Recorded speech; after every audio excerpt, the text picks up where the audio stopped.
Hello, Chemistry 10HH students. This is Mrs. Ullman, and we are on video number 27, Types of Chemical Reactions, Part 2. If the sound for this video sounds a little bit wonky, that is just because my microphone is functioning, but the headphones are not, so I cannot hear myself, so I'm just hoping that the quality is okay. Here are our objectives for today's video. Pause here. So in this video, we're going to discuss molarity. Molarity is a measure of concentration. Concentration is just how much solute is dissolved in how much solvent. Molarity specifically is moles of solute over liters of solution, but there are other units of concentration as well. Parts per million with gases, a percentage by volume for most mixtures that you buy in the store. So if you buy rubbing alcohol, it might be 91% isopropyl alcohol by volume. With drinking alcohol, there's a proof system. So 80 proof alcohol is 40% alcohol by volume, etc. So this is just the method that is most useful for chemistry, so this is what we use. We can abbreviate molarity to uppercase M, and it must be uppercase. Pause here. So I will work through this with you.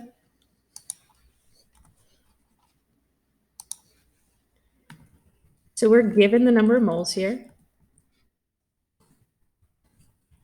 And then we're given that it's 500 milliliters. The volume has to be in liters. I'm going to convert this to liters. And then all I have to do is divide.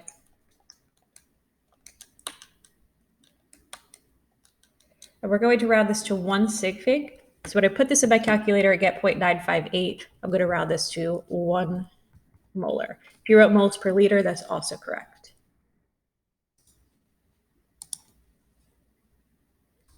Pause here.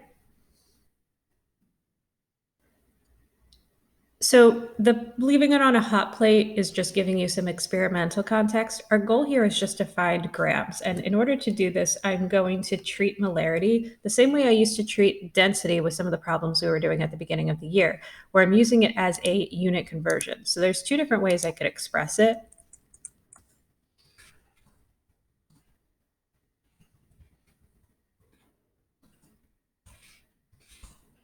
So I could express it like that, or I could do 1 liter over 0.000120 mole NaCl.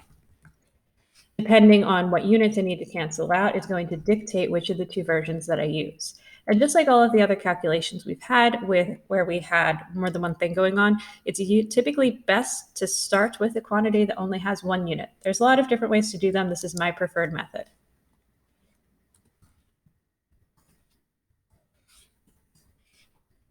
You didn't have to put it over 1, because some students like to do that. I need to convert this to liters.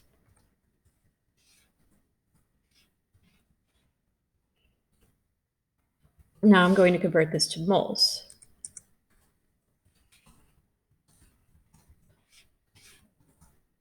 And then the question asks for it in grams, so I'm going to need molar mass at the end.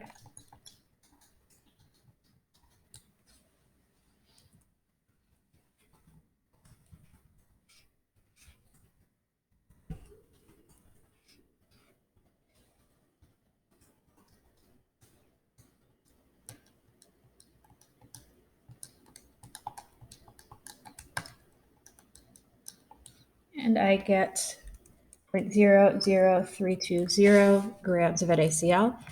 Molarity is different from density in the sense that it actually does impact significant figures. So 457 and 0.000120 both have 3 significant figures.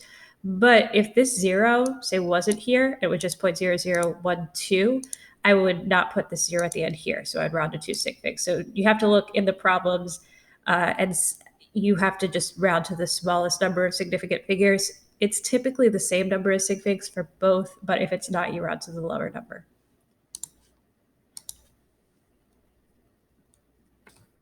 Pause here. So again, many ways to do this. My preferred method is to treat these all like unit conversions, so I can get the calculation in one line. It makes it such that I'm less likely to make any kind of mistake. I do have to get the chemical formula for silver acetate before I can do the rest of the problem.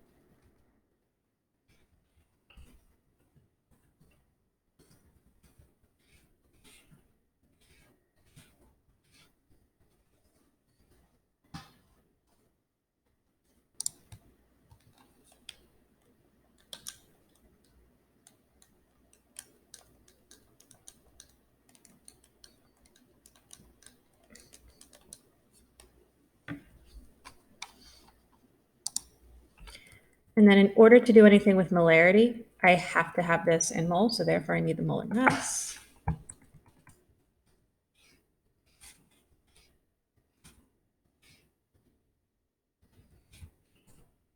And then from here, I can use molarity to convert this to volume.